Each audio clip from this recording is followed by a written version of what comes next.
Manever I say ma PENDREAM TV. PENDREAM TV there, I see them yopo.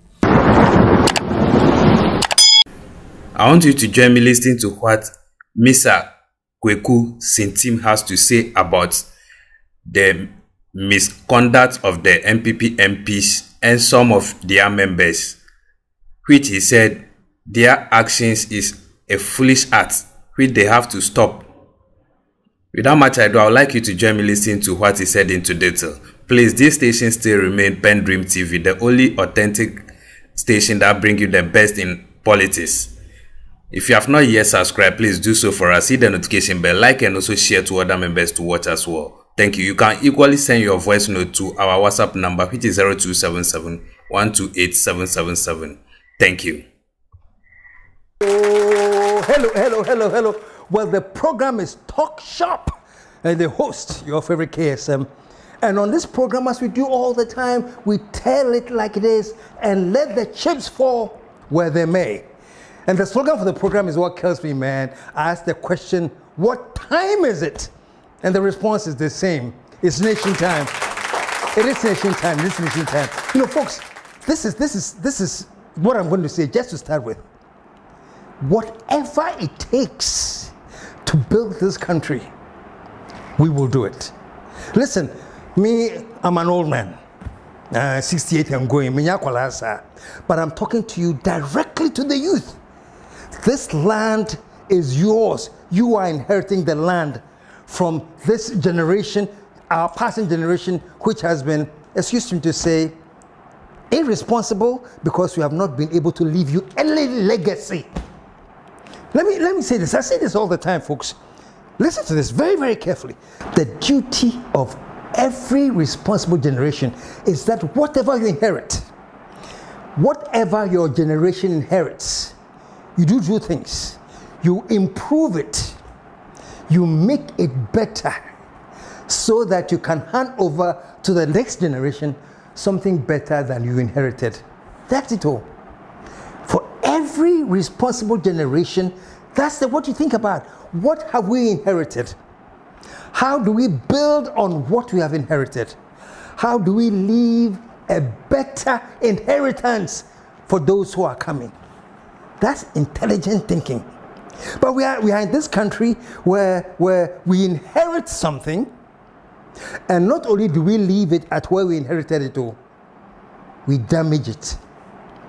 We destroy our inheritance so that the next generation that is coming up will inherit something even weaker than what we inherited. No, that's the wrong way. You have to keep doing it better and better and better. So generations coming inherit a much better system as they go along. That is not what we have here.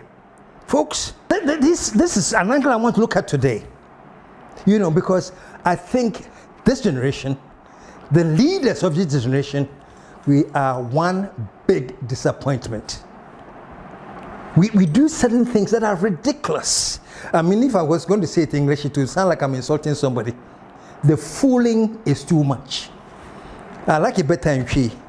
And say, there's too much fooling in this country, folks. And it hurts me because the youth that we are suffering to leave a legacy for, the children, our children's children, we are not putting anything in place substantial for them to come and inherit. The youth that are listening, we are leaving you a whole pile of debt. Do you know how much you owe now? We have left that debt for you, and we haven't left you any structures that you can actually exploit to help you pay the debt that we have left for you. So we are not doing you any good. So start thinking twice. Start thinking twice. So we have not left you anything tangible to inherit. And say, stop the fooling, folks.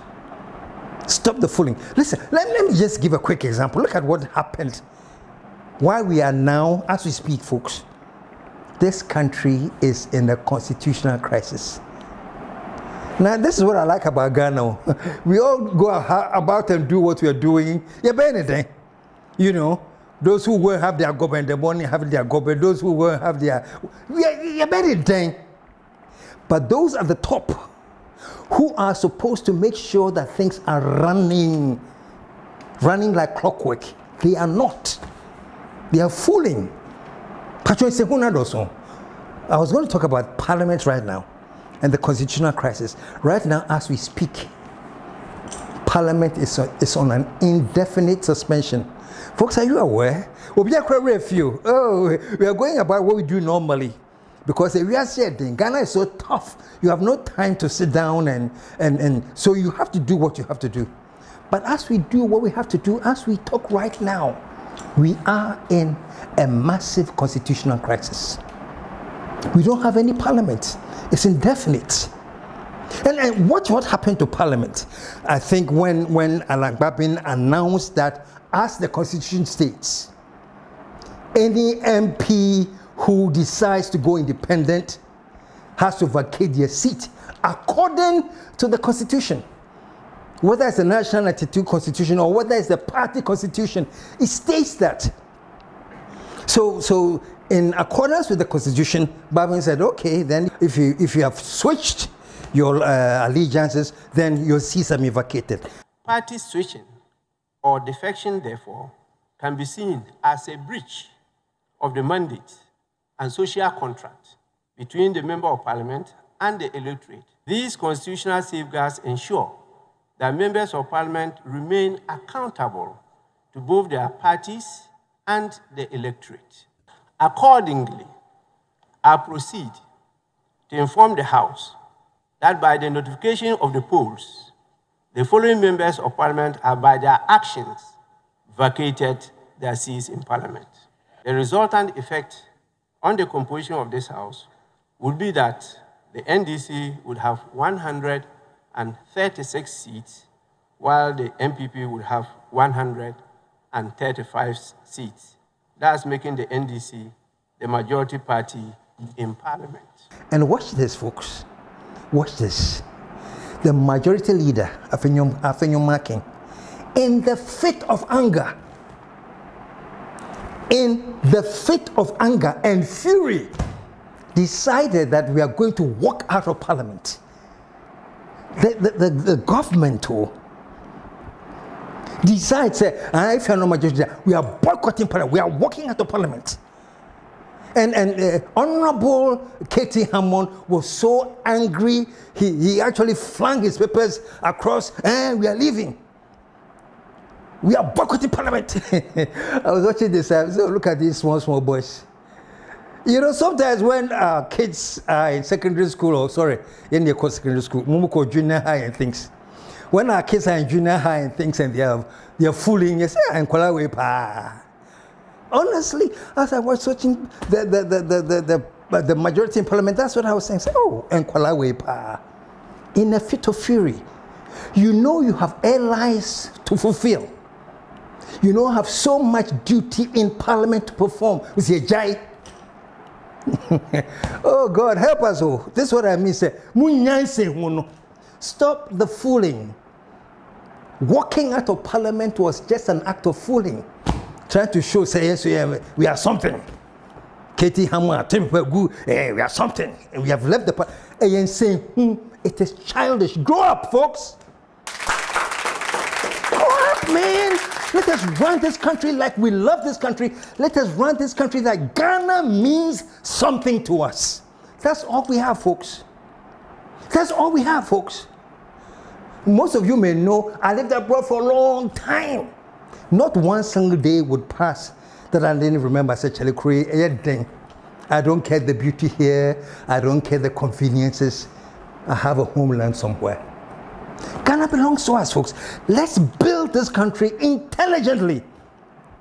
There are certain things as parliamentarians, MPs, members of parliament, government, whatever. There are certain things that you may want to do, but you stop once again and say, Ghana, just for the love of Ghana, let us rethink. So, fine, let's go on for that. You threw away the paper, then you stormed out of Parliament and went to your father's house. You know who your father is? Supreme Court. Whatever case you bring before them, like, prodigal son, Mumra, will take care of you. Let me switch for a second to the Supreme Court. The Supreme Court, I did a show and I said, you're the supreme authority of this country. And I'm sure you saw that show. If you didn't, go back and look for it. You are our last point. No matter what the crisis we're going through, no matter what misunderstandings, no matter what aggravations, we have to have faith and hope in the confidence that we have a Supreme Court that we can go to that can bring peace and justice so that things will be calm. So it's very, very, very sad, my dear Supreme Court, that for whatever reason, you are now being known as the unanimous FC. You know what the reason is. It is very, very, very unfortunate. So we are all waiting. We are all waiting for whatever decision you come up with, you know, and we'll move on. But in the meantime, I'm telling Ghanaians, Charlie, there is so much to do in this country. And some of us have decided that for whatever life that we have left, every inch of it will be committed to what we can do to help you, the youth out there, stand up and do the right thing. Because no matter what mess we are leaving, you are the ones going to inherit it. I'm sorry we haven't left you any tangible structures to inherit. We haven't. All we have left you with is a pool of unemployment and underemployment. That's what we have left you. We have left you with a system of protocol. Back in the day, they took people to join the army who were fit and qualified. They went for interviews, they did their physical testing, they were fit and qualified. But they say there's something called protocol. We give all the handful amount of people to send to the army, then we'll give the chiefs amount of people to send to the army, we give the DCs, whatever. My goodness, we are sitting down beautifully crafting how best we can destroy this country. When you recruit people for the Ghana Army, Ghana Police Force, immigration, and you recruit anybody for the armed forces, your focus should be, I'm recruiting somebody that's patriotic, that is dynamic, that is principled, that wants to build this nation. Not somebody who doesn't even want to go to the army, but because their father is a DCE and belongs to this party, oh, come, we'll put you on the protocol list. Everything is protocol now. Even getting scholarships to go and study abroad, you have to find people to put you on some protocol list. Is that how we want to build this country? Folks, we are destroying this country. I like something I love what Professor Pimpong Boateng had to say right now. I guess in his opinion, what the state of the nation is. Take a look at this headline. He says it will take 30 years to bring Ghana's economy destroyed by Akufo-Addo and Bawumia to recover. Well, that's his estimation. He says 30 years. I know some people who are very, very optimistic and say, oh, we can turn around in 10 years. Some people are even more optimistic and say we can do it in 5 years. Forget about how many years you think it will take to recover. The point is that we are in the pits as a nation. We are in the pits. That's all this headline is saying. You talk about how many years you think it will take you to recover, but the fact is that this nation is in the pits. People like us are frustrated because we have seen Ghana once before. Do you know this statement, the first shall be last? Or they say, yes, Ghana was number uno when it came to Africa. They say, the first is now the last. Because of too much fooling, folks. In Sehuna Dawson, we don't pay attention to the things that we need to correct to move this nation forward. I am hoping that after the election that we are going to go into, we're going to enter an era where all of Ghanaians will realize the fooling that we have been through, and all of Ghanaians will have the energy to say, Charlie, things must change and change drastically for our sakes. We don't have any choice than to make sure that things change so that this country can move on. And it can be actually. Let's go back to where we actually belonged. And the only painful thing is that now it has to be related to some kind of party. Actually, at this point, you know, I want to play a clip for you. It's my good friend Mustafa Hamid.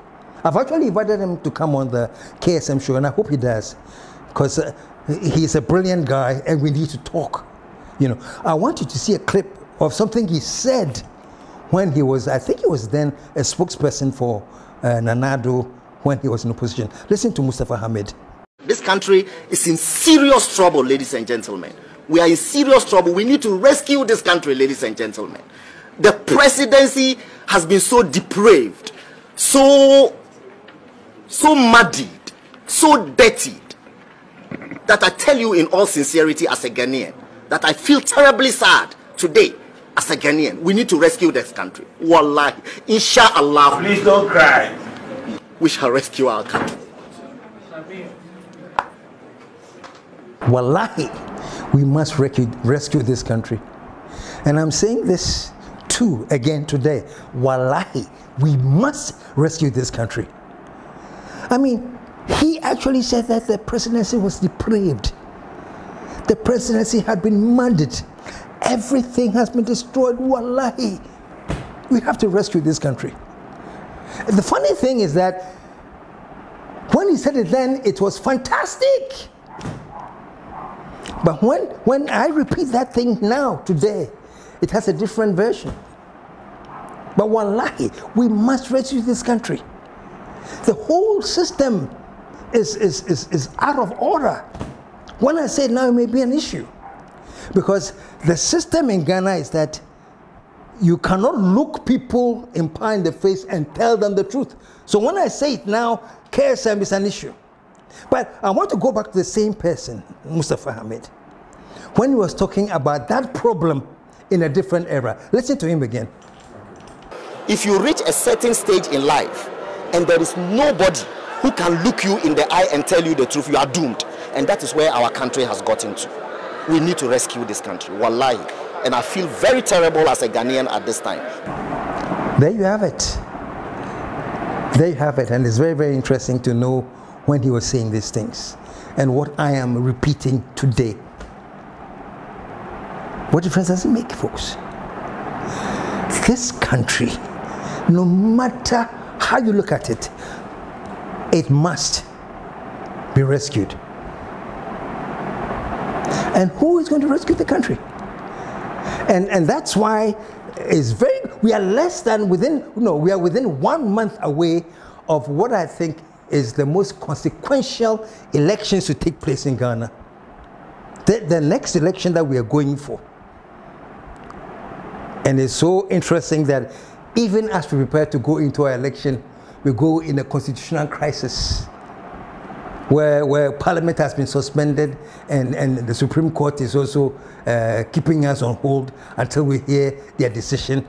We will wait for the decision. I'll be very, very, very surprised if the decision comes out a certain way. But who knows? Let's wait for it and see. But folks, all I'm saying is this, that at this point that we are in, that we are in a constitutional crisis, we are still within 1 month away from a very, very major election. And I'm saying that it's a consequential election because this election, Ghana is now at the tipping point. We don't have a choice. We do not have a choice. Election is a choice. And whatever choice we make is going to decide where we tip. When we make the mistake and bringing the wrong person, we'll tip into chaos and anarchy. When we pick the right person, we're going to tip into prosperity. And they're all out there for you to decide who to tip. Whatever consequences come out of this election is who we as Ghanaians vote for or who wins the election. Let me just throw this by you, just a quick second. You know, Alan has been talking about transformation. Ghana needs to go through transformation, so he has a great transformational plan. I think Cheddar says he has industrial revolution for 16 regions and all of that, you know. And Mahama says he's going to reset the nation. You know, he says Ghana needs a reset, a rehabilitation of our thinking and everything. He calls it the reset.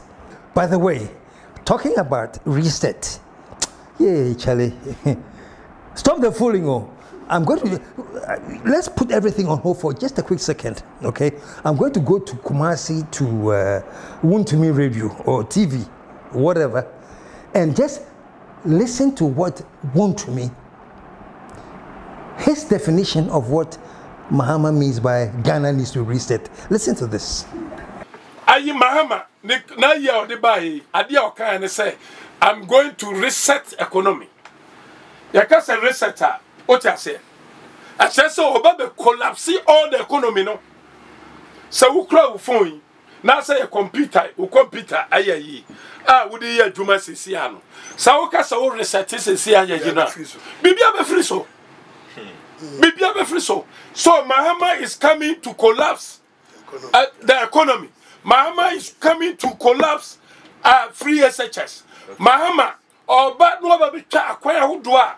Akufadu yenemu obana janda 111 ya no waba betwam ani ade because onu ani manifesto no or say I'm coming to reset the economy. Oh my goodness. you understand what I say? And this is not a small person. No. This man is a whole regional chairman. Did you hear what he's saying about what they need to reset the nation?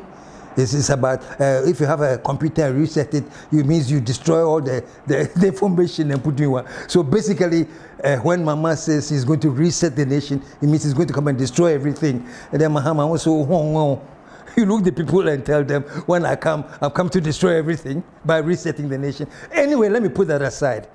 I just wanted you to get a feel of what I mean by, let's stop this fooling, man.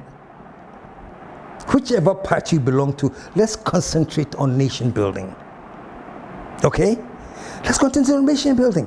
Frimpong Boateng, who, by the way, was a very, very active, powerful member of the MPP, has come out to give this statement. And so this cannot be considered a partisan angle. He is thinking of the nation. And he says that the depth to which we have sunk, it will take so many years to help us all dig ourselves out of this hole.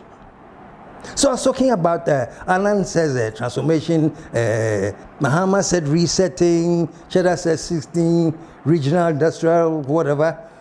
And this is the problem. Where are we now? We are here now, folks.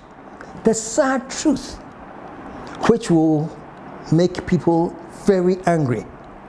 And I say this at the risk of making many people angry.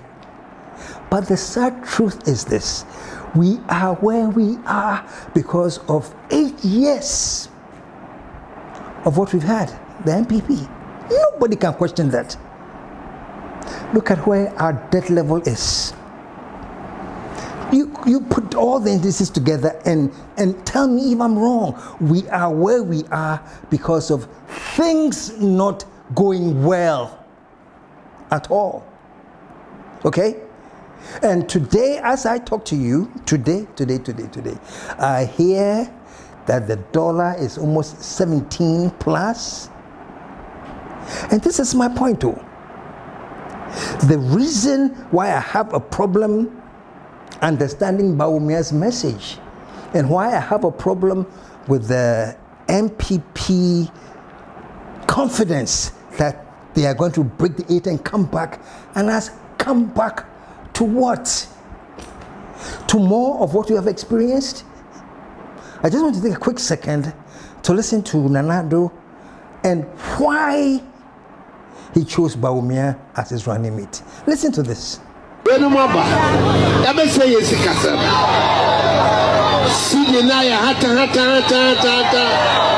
awarding be any. I don't see one year deep down the young faso. What was it I said to maybe Muswa, Unya faso, because Sikano, a Munyedu. Nemonia Juma can say about the Babet said, so near the Celia, a more do, now one is deep down, Unya faso, what if I said Muswa, Unya faso.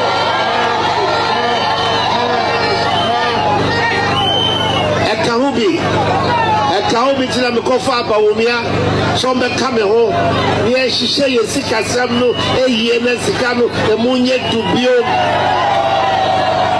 ekbi de jumani ahoto so abagana. You heard him. Or see deny ha ha ha, which means that the CD didn't have any value. It was such a lightweight. I think the exchange rate was then about 3 or 4 CDs to the dollar. Sydney, ha ha ha, and that is what is bringing in Baumia to fix it as his vice president. And he came in, and today, as we speak, the CD has shot from 4 to 17. Somebody actually told me he got this for 17, 15. Wow. Can you imagine the impact it has on killing businesses? Importers who have to import on taking out CDs to do their business. Can you imagine the impact? So I have every right under the sun to say, really? The MPP is still an option? And hey, me, I'm for free and fair elections, so let me say that now and set the record straight before we go ahead. I am for free and fair election where every vote has counted, every legitimate vote has counted. And folks, if at the end of the day, every legitimate vote has been counted, the election has been free and fair, and Ghanaians have elected Baumia, so be it. I will support whoever this nation brings into power, so be it. So I want you to understand that so long as it's free, fair, transparent, legitimate, every vote has counted, and Baumia has won, what problem do I have with it? But I'm saying it is very difficult for me now to think of where Ghana is now, the depths to which we have sunk now, that you know, that I know, and to say that no matter where we are now, forever the reason we are where we are now, the best thing still left for this country is another 4 years plus. No, it doesn't work like that. But if the election free, fair, and transparent, that's the result, fine. But no. So I'm telling Ghanaians that, look, where we have sunk is so low. We have a chance to go for the election and make sure that never again should any government party be allowed to sink Ghana to these depths. Never again should we allow anybody in power to establish a protocol list that affects the army, affects education, that affects the judiciary. Never again. It is not working for us. This is what has brought us to this level. And the least thing we can be looking for is how do we rise from this level and not go back to the same system that brought us where we are. And that's the truth that I want to say today. So folks, that's it. That's been Talk Shop, and I know clearly the kind of backlash that I'll get, but it doesn't bother me one bit. I've spoken the truth, and truth crushed to earth shall rise again. I don't care where we have to go, but there must be a change. And the change must be backed with the determination, say, that as a nation, we must stop fooling. Charlie, serious change, you. Some of us, people may not like what we are saying. That's okay. But so long as you are interested in what we are saying, I promise you that we will never stop saying what we need to say. We need a serious change full of vim and fire to overturn things and run like there's no tomorrow. Finally, and I'm done. When Anadu was sworn in and he had so many ministers, and they asked him why so many ministers, he said, I am in a hurry. In a hurry to build a nation. You've heard me say on a number of occasions, I'm a man in a hurry. I'm a man in a hurry. I'm a man in a hurry. Amen. So whoever is coming in, please, you are coming in a hurry. There's too much work to be done. Okay, folks, I've said all that I can. But just to wrap up, you know, I usually go on my walks every morning. And I was very, very, very proud when I met two young men, like my children. And they came up to me and they said, KSM, we have always wanted to meet you and just say thank you. I like the fact that you are opening our eyes and our minds. He says, I don't miss your program because every time I listen, I get a nugget for myself that I keep to help me carry myself in this country. So folks, that's all I'm looking for. Just one person. If one person is enlightened because of what we are doing here, our job is done. And that's all we're looking at. So until I come back your way again, and as it's getting closer to the election, I have one show that I call, Will the Real Jean Mensah Stand Up? What does it mean? Don't worry. Very soon that show will be online right before you on YouTube and Facebook. So until then, thank you very much. This has been Talk Shop, and the advice to all of us Ghanaians is say, let us stop fooling in Sehuna Droso, especially to our elders. The elders, I'm an elder. To my colleagues and to leadership, let us stop fooling in Sehuna Droso. We have a country to build, and we will. And as you know, truth crashed to earth shall rise again. Like I always say as I begin, so I will end. What time is it, folks? It's nation time. Thank you for your patience and your belief in us. We cherish you so much, and we ask you to stay tuned for more by clicking on the subscription button and turning the notification bell on to keep you glued to the channel. Stay tuned for more. Thank you. PENDREAM TV now, so far so good. Say open online portal e wo Ghana. Nipa share, nipa follow, nipa comment here. To my best of knowledge, without any biases, PENDREAM TV.